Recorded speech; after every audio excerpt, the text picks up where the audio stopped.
a career criminal known as Big U. Eugene Henley is accused of being a longtime leader of the Rolling 60s Crips street gang. Federal prosecutors say Henley ran a criminal enterprise and is accused of a number of crimes, including racketeering, human trafficking, fraud, and the 2021 murder of a musician.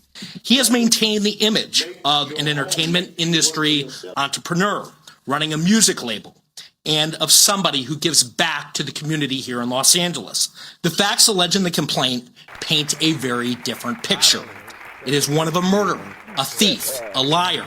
Federal authorities say there are other alleged gang members facing charges they say are connected to the criminal enterprise. A number of arrests were made this week. These sketches showed two defendants, Sylvester Robinson and Mark Martin, in federal court Wednesday afternoon. When you hop off the plane, check in. The streets are whispering. The industry is watching. And the feds, they ain't whispering at all. They're kicking in doors and taking notes like straight-A students in the crime seminar. And at the center of it all, Eugene Big U Henley, once the self-proclaimed gatekeeper of Los Angeles, now just another defendant in Uncle Sam's courtroom carnival. For decades, rappers, athletes, and Hollywood big shots had to play a sick game of Monopoly whenever they touched down in L.A. Except instead of collecting $200 when they passed go, they had to slide a donation into Big U's pockets or risk their chain becoming a community-owned asset. You didn't check in? You might check out. Permanently. You gotta check in. I think checking in is the smartest thing in the world, especially if you know somebody.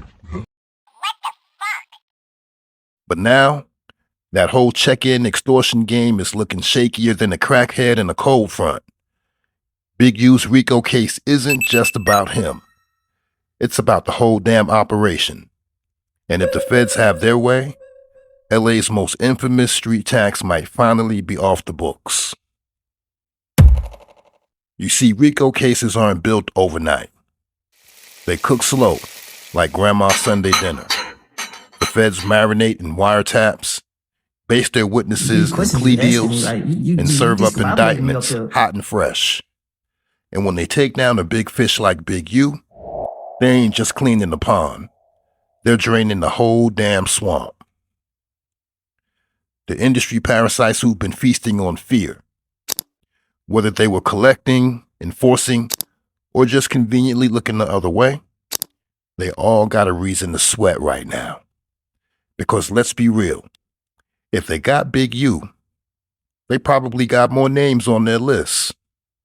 And the checking game might just become a checkout list. LA, I go respectfully to LA. I think a lot of what I was seeing with LA, it felt impervious to RICOs. We're like, wait, how come these guys in New York, as soon as they claim a gang, instant RICO? But we've been hearing on the West Coast, these niggas is throwing up their set, they're wearing colors, they're not podcasting and doing it, and we're not seeing these infamous RICO cases. This is really like the first one. And let's not ignore the skeletons this case might shake loose. How many cold cases were just business disputes? How many industry names had to pay their way out of trouble? The feds don't just want money. Nah, they want bodies. And if you think this ends with Big U, you must have bumped your head harder than a rapper flashing money on IG Live.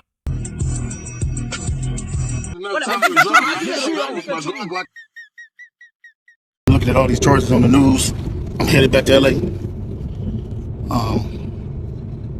And then I'm looking at the people they arrested. How you gonna go arrest people that I don't even talk to? That's a built-in liar right there. You know what I mean? So, is that how they gonna work the case? Everybody know I don't fuck with Cannon. Everybody know I don't fuck with Brick Baby. So if you want to arrest certain dudes, and put them next to me, them are the dudes you gonna have to call themselves turning against me. Well, ain't no turn against me. I ain't going for that. You might well go get 600 and whack.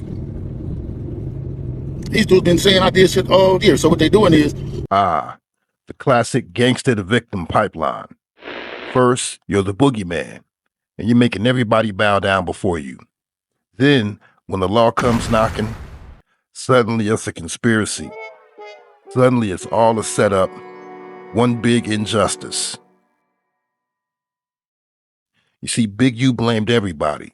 The feds, Whack 100, loose cannon, brick baby. Hell, I'm surprised he didn't blame the tooth fairy. But here's the real question.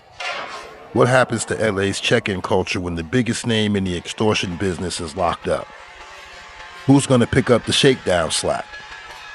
Because let's be honest, this whole pay-to-play system only worked because there was a fear factor.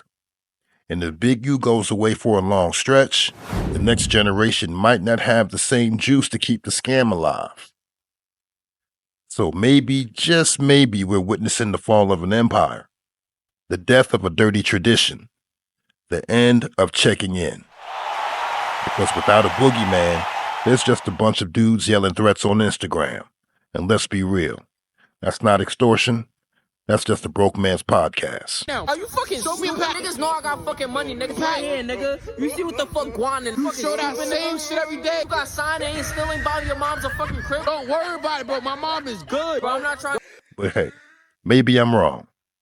Maybe the streets will hold this down. And maybe someone new will step up and fill those size 13 prison slippers. Or maybe, just maybe, LA's rap scene can finally move without a shakedown tax. What do you think? Is the check-in game dead, or will somebody resurrect it like a gangster gospel? Drop a comment, like, subscribe. And if you're ever in LA, tap, well, just keep your location off. So what do you think? Is this the end of the check-in tax? Or do you think more people will get caught up in this RICO case? Go off in the comments. We're checking all of your equipment,